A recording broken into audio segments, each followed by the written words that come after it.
¿Sabías que Roma, el imperio más poderoso del mundo antiguo, empezó con una historia de mitos, dioses y un par de bebés amamantados por una loba? Mucho antes de que existiera la ciudad de Roma, los romanos contaban una leyenda para explicar su origen. Según ellos, todo comenzó con un héroe troyano llamado Eneas. Sí, el mismo Eneas que sobrevivió a la guerra de Troya, esa donde estaban Aquiles y el caballo gigante de madera. Eneas escapó de su ciudad en ruinas y tras muchas aventuras llegó a Italia con su hijo, donde sus descendientes fundarían una nueva nación. Pero la historia se vuelve más jugosa unos siglos después, cuando aparecen dos hermanos, Rómulo y Remo. Cuenta la leyenda que su madre era una princesa vestal llamada Rea Silvia, y su padre no era cualquier mortal, sino el dios Marte. Por eso, cuando nacieron, fueron vistos como una amenaza para el rey Amulio, quien mandó a matarlos. Pero los bebés fueron puestos en una canasta y arrojados al río Tíber. ¿Y quién los rescató? Nada más y nada menos que una loba salvaje que los encontró, los amamantó y los cuidó como si fueran sus propios cachorros. Después un pastor los adoptó y los crió como valientes guerreros. Rómulo y Remo crecieron, se enteraron de su origen real y decidieron fundar una ciudad. Pero acá empieza el conflicto. Rómulo y Remo querían fundar una ciudad donde habían sido salvados por la loba. Pero como buenos hermanos, no se ponían de acuerdo en nada.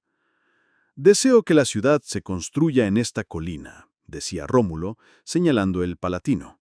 «No, es mejor en aquella otra», respondía Remo, apuntando al Aventino. Como no podían decidir, hicieron algo típico de los antiguos romanos. Consultaron a los dioses.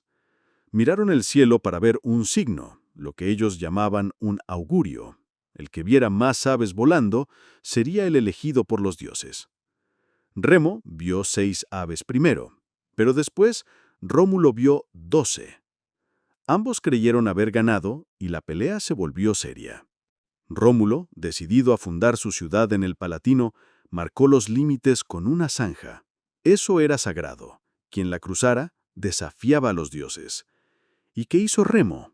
La cruzó, a propósito, para burlarse. Y ahí, en el momento más tenso, Rómulo lo mató. Así nace Roma, con un fratricidio. Un hermano mata a otro para fundar su ciudad. Rómulo se convirtió en el primer rey de Roma en el año 753 a.C. Le puso su nombre, Roma, y desde ahí empezó a crecer. Pero al principio, la ciudad tenía un pequeño problema. ¿Quién iba a vivir en Roma si no tenía casi habitantes? Roma ya tenía su primer rey, su nombre y su territorio, pero no tenía algo fundamental para que una ciudad crezca. Población. Rómulo abrió las puertas de Roma a todo tipo de gente, ladrones, esclavos, refugiados, fugitivos. Así fue creciendo el número de hombres. Pero había un gran problema. No había mujeres. Y sin mujeres, no habría familias. Sin familias, no habría hijos. Y sin hijos, Roma no tendría futuro. Entonces, Rómulo ideó un peón tan polémico como famoso. Invitó a los pueblos vecinos, especialmente a los sabinos, a una gran fiesta. Los romanos prepararon juegos, carreras, luchas, como si fuera un parque de diversiones antiguo. Y cuando todos estaban distraídos, los romanos raptaron a las mujeres sabinas. Así como lo lees, se llevaron por la fuerza a las jóvenes para que fueran esposas de los romanos. Obviamente esto provocó una guerra. Los sabinos volvieron armados para recuperar a sus hijas y hermanas. Pero cuando se enfrentaron en batalla, pasó algo inesperado.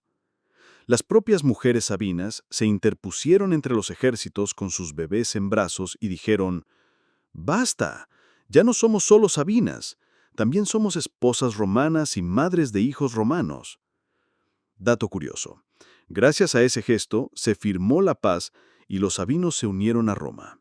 Fue la primera gran fusión de pueblos en la historia de la ciudad. La lección que sacaron los romanos: la unión hace la fuerza. Roma empezaba a crecer mezclando culturas, lenguas y costumbres. Después del conflicto con los sabinos, Roma no solo ganó mujeres, sino también alianzas. La ciudad ya tenía familias, guerreros, templos y un líder fuerte, Rómulo. Rómulo no era solo un fundador, fue el primer rey de Roma. Gobernó con poder absoluto, como se hacía en la época, pero también organizó muchas cosas que durarían siglos. Dividió al pueblo en tribus. Eligió a 100 hombres sabios y poderosos como consejo de ancianos, el primer senado. Creó el ejército romano, con sus famosas centurias, y empezó a expandir Roma, conquistando territorios vecinos. Pero no todo era armonía. Rómulo tenía un carácter fuerte. Era valiente, sí, pero también autoritario. Algunos dicen que se volvió cada vez más tirano. Según la leyenda, Rómulo desapareció un día durante una tormenta. Algunos decían que los dioses se lo llevaron al cielo. Otros murmuraban que los senadores lo habían asesinado en secreto. Así terminó el reinado del primer rey. Pero el siguiente no tendría nada que ver con él. Donde Rómulo usaba la espada, el próximo usaba la sabiduría. Después del guerrero Rómulo, Roma eligió a alguien totalmente distinto. Un sabino, sabio y tranquilo, llamado Numa Pompilio. A Numa no le interesaban las guerras ni las conquistas. Le interesaban los rituales, las leyes, la religión y el orden. Y eso fue exactamente lo que trajo: organización espiritual y social. ¿Qué hizo Numa? Fundó muchos de los templos más antiguos de Roma. Estableció el cargo de Pontífice Máximo, el jefe religioso de Roma. Inventó el calendario romano de 12 meses, con días festivos, feriados religiosos y reglas para los sacrificios. Prohibió las guerras durante algunos periodos sagrados. Enseñó a los romanos a vivir en paz, al menos por un tiempo. Gracias a Numa, Roma aprendió a ser algo más que una ciudad guerrera. Ahora era también una ciudad con leyes, costumbres y dioses organizados. Con la muerte de Numa, Roma volvió a mirar hacia las armas. El nuevo rey fue Tulo Hostilio, y su nombre ya lo decía todo: hostil. No creía en la paz ni en las ninfas del bosque. Para él, Roma tenía que crecer luchando. Tulo fue el tercer rey y el primero en hacer de la guerra una política constante. Bajo su mando, Roma derrotó y destruyó Alba Longa, una ciudad que, según la tradición, también descendía de Eneas. Pero Tulo no solo conquistaba, también asimilaba. Después de ganar, trasladaba a los vencidos a Roma, sumando población y mezclando culturas. Eso fortalecía a la ciudad, que crecía con cada conflicto. Un episodio famoso de su reinado fue el duelo entre los Horacios y los Curacios, 3 hermanos romanos contra 3 hermanos albanos, una especie de miniguerra usada para evitar una batalla más grande. Solo un Horacio sobrevivió y Roma se quedó con la victoria. Tulo también construyó el primer edificio del Senado, llamado Curia Hostilia. Pero su reinado terminó mal. Se dice que intentó copiar los rituales religiosos de Numa, sin entenderlos, y realizó un sacrificio incorrecto. Después de eso, cayó una peste sobre Roma, y poco tiempo después, Tulo murió. Tras 2 reyes tan distintos, uno pacífico, otro violento, Roma ya sabía que necesitaba equilibrio. Y eso llegaría con el siguiente rey. Después del caos que dejó Tulo Hostilio, los romanos buscaron a alguien que pudiera equilibrar la balanza, ni tan pacífico como Numa, ni tan violento como Tulo. Así llegó al trono Anco Marcio, el 4º rey de Roma. ¿Y sabes qué?